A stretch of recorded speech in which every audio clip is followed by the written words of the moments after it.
So the guy with the drunk monk was not the drunk monk's subordinate. He was actually the deity that ruled over that boundary. So each boundary or area or territory has a deity that rules over it and watches it and takes care of it.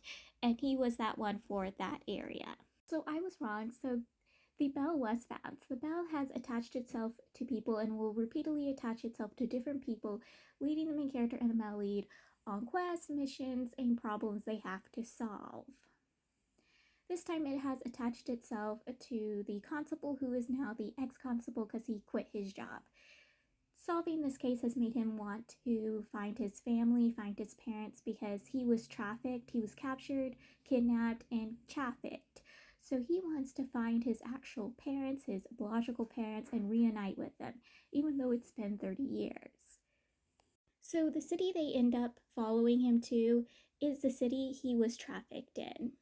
Basically, the person who kidnapped him and trafficked him had brought him to the city, and the city is basically a city of traffickers.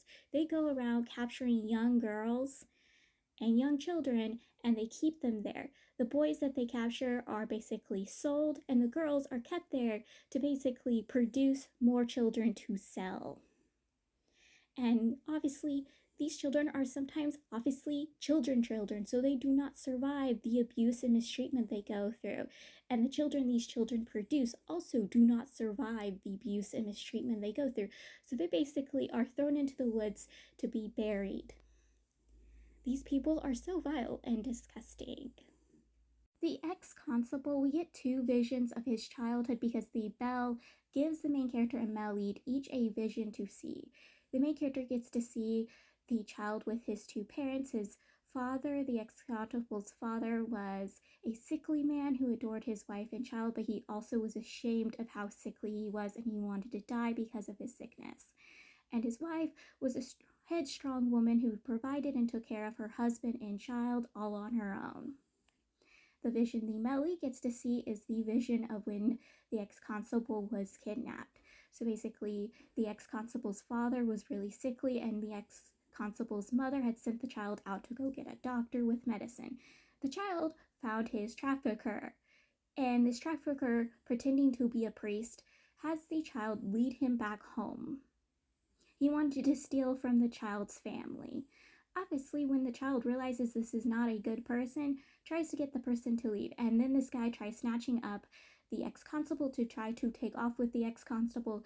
The ex-constable's father realizes what's going on, tries to protect his son, and gets smacked around trying to do that. And remember, this is a fairly sickly man, so there's not much he can do to protect his child.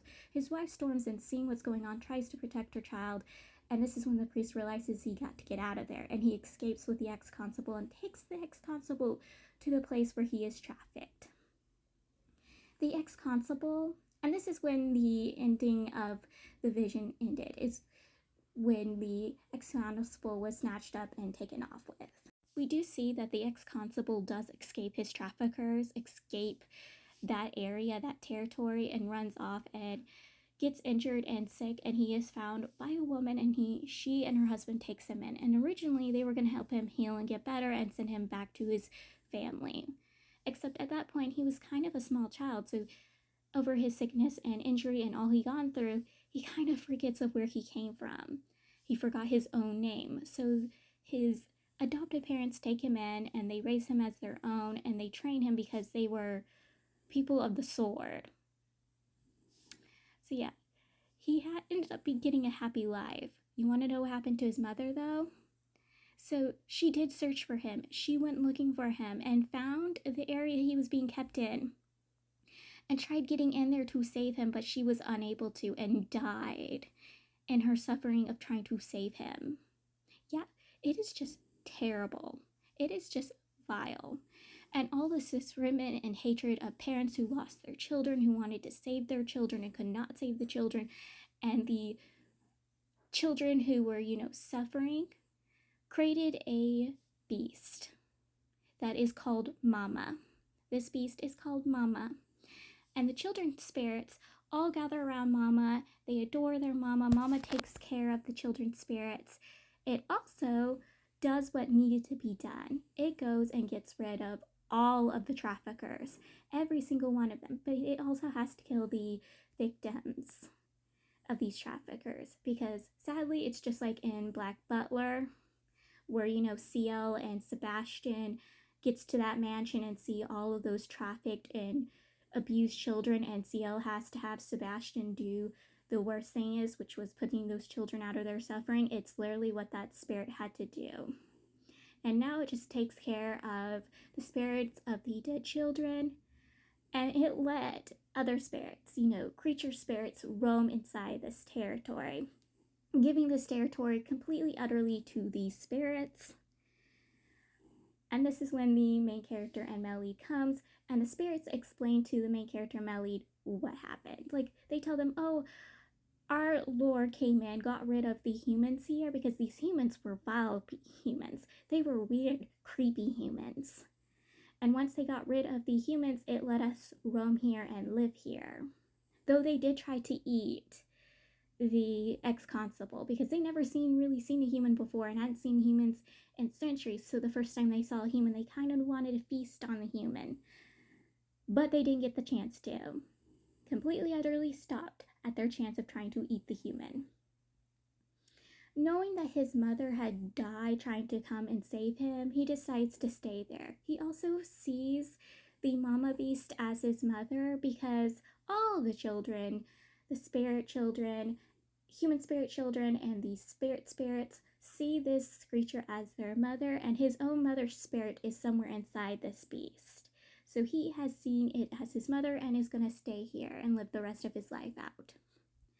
Like, I was weeping for him. Okay, the storyline was sad. It did not need to be this sad. So the drunk monk, he shows up again. Yes, he shows up twice and picks a fight with the main character Melly twice. Also, the main character notices that this man is off the rails. Like, he cray.